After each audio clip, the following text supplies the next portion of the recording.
Guys, samahan niyo ako mag-react dito sa adlib ni Larissa Libier ng Brazil at ni Nisha ng banda Mission Souls ng Pilipinas. Ito yung kanta ni Bon Jovi, guys, yung You Give Love a Bad Name.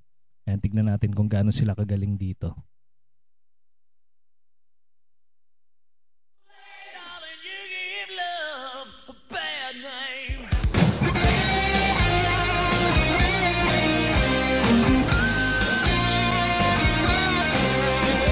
Ang husay sa pinch harmonic ni Larissa, no?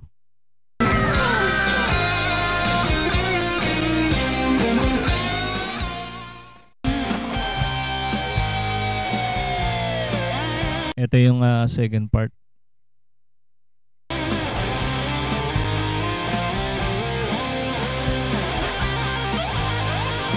Ayun, no? Ang lupit niya sa sa tapping, tsaka sa hammer.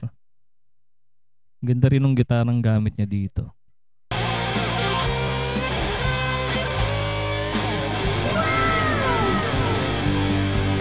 Grabe rin siya mag-shred.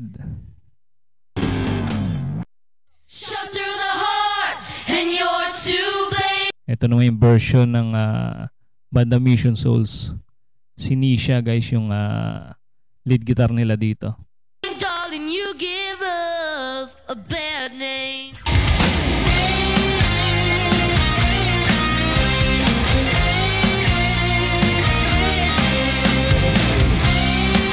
Para sa akin, mas malinis yung adlib ni Nisha dito. Mas malinis yung tunog.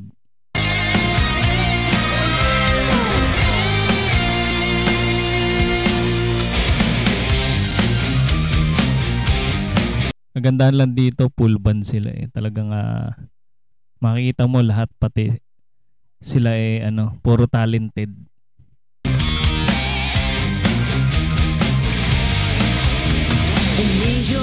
Magaling din gumamit ng whammy bar si Nisha.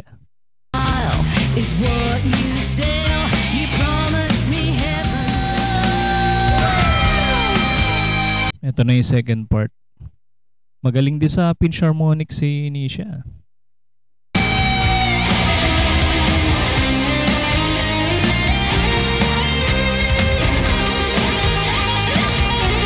Grabe yun, no? Yun yung wala sa ginawa ni Larissa. Yung parang ini-slide ni Nisha yung strings. Bukod sa tapping tsaka sa hammer.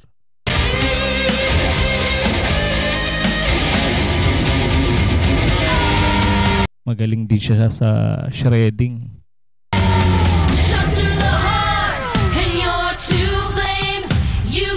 Samahan pa ng ganda ng boses ni Mami Sheena tsaka ni Stacy.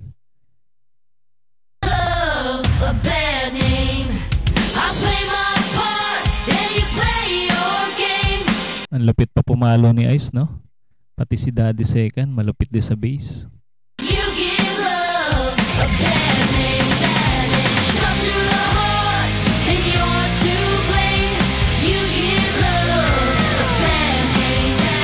Siyempre, nandyan din si Nasis, guys, na napakagaling sa keyboard. At saka sa bass guitar, guys, magaling din yan. Balita ko, nagbabayolin din yan si Nasis.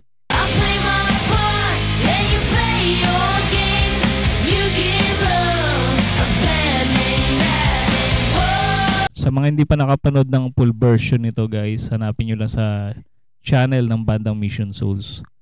Napakagaganda ng kanilang mga cover song dyan, guys.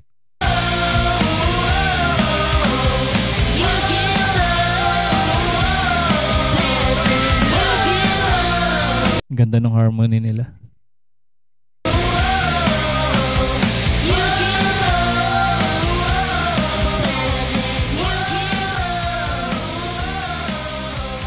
Grabe, diba? Ano masabi nyo, guys, dito sa cover song ng banda Mission Souls at sa version din ni Larissa? I-comment nyo lang sa ating comment section yung mga reaction nyo.